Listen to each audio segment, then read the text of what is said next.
ஆயா ஏப்பா இன்னைக்கு என்ன சாப்பாடு? நீ என்ன சாப்பாடு? சாப்பாடு அரிசி சாப்பாடு தான். குழம்பு தான் வைக்கிறதுக்கு ஒண்ணும் இல்ல. என்ன இல்லன்னா என்ன இல்ல? ஒண்ணும் சாமான் இல்ல, புளி இல்ல, மிளகாத்தூள் இல்ல, எண்ணெய் இல்ல, சட்டி ஒன்றும் இல்ல தம்பி. குழம்பு வைக்காதே சோறாக்கி கஞ்சி காய்ச்சி ஊருக்காருக்கு தொட்டுக்கிட்டு அதுதான் சாப்பிட்றேன் தம்பி. அந்த சாப்பாடு உனக்கு போதுமாயா? போதும் தம்பி. அது போதும். நான் ஒண்டி தானே, அது போதும். நம்ம சோறு தான் ராய்க்கு சாப்பிட்டுட்டு காலையில வச்சுப்போம். இது என்ன அரிசி? இது ரேஷன் அரிசி. ரேஷன் அரிசியா? ரேஷன் கடையில கொடுப்பாங்க.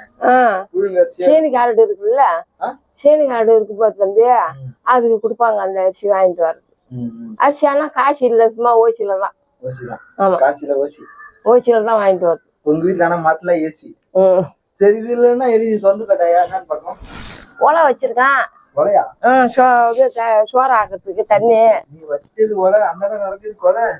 பாரு தண்ணி இப்பதான் கொதி வருது. அரிசி கலைஞ்சி அதில் போடணும். அப்படியே உங்க வீட்லயும் ஒன்றும் சமைச்சு நீங்க சாப்பிட்றதுக்கு ஒன்றும் குழம்பு வைக்கலன்னாக்கா ஒரு துவைய அரிசி, ஒரு மல்லாட்டை பயிறு, பொட்டுக்கடலை ஏதோ வாங்கி வச்சு புளி மிளகா உப்பு எல்லாம் வச்சு அரைச்சி விடும். நம்ம துவையல் அரைச்சி விடும். நம்ம சாப்பிடலாம் தம்பி. இப்ப குழம்பு இல்லாம சாப்பிட முடியாதா?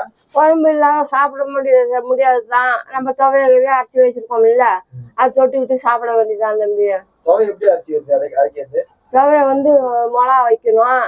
மல்லாட்டை பயிர் இருந்தாலும் வச்சுக்கலாம், பொட்டுக்கடலை இருந்தாலும் வச்சுக்கலாம்.